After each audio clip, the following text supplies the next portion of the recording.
Alright guys, welcome to the first ever video on this brand new channel. So this channel is going to be fully dedicated to the stained glass work that I've started doing quite a bit of now. So this is my first ever stained glass videos that I ever included in a piece of furniture, and they actually turned out surprisingly well. Now my main goal for getting into stained glass is mainly building windows for furniture, for cabinet doors and whatnot. But I also do plan to do, eventually, I want to get around to building some windows, just straight windows for like my house in the future, or really just making some stained glass pieces that I think look really cool and I can just kind of hang in a window.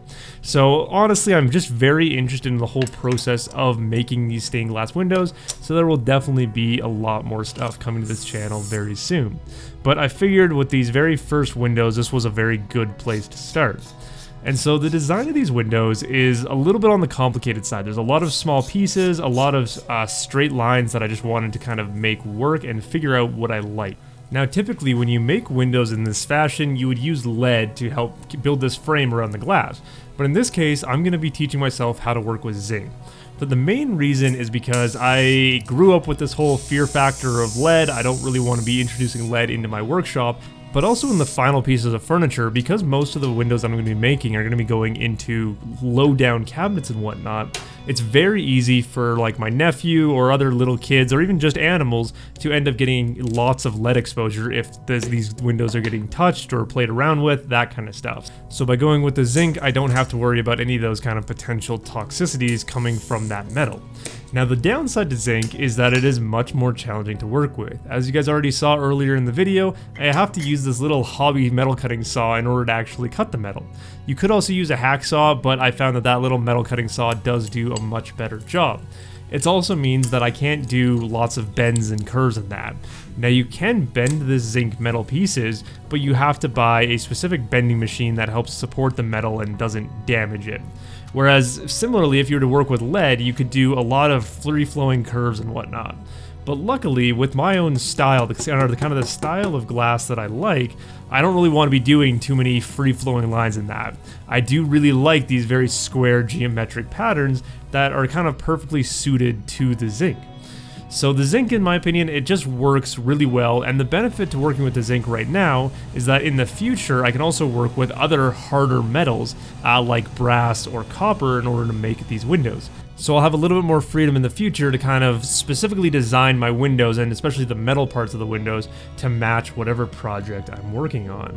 Now with the windows all soldered up, we're going to go through the cementing process. So what I found very interesting about this, because again I'm a woodworker who is kind of delving into this whole world of stained glass, is that this cement is really just a mixture of lime powder and boiled linseed oil. So I'm very used to working with boiled linseed oil. I use it all the time on my furniture pieces. So the fact that I could just mix it with a little bit of lime and it creates this amazing cementing process for these windows was very, very interesting.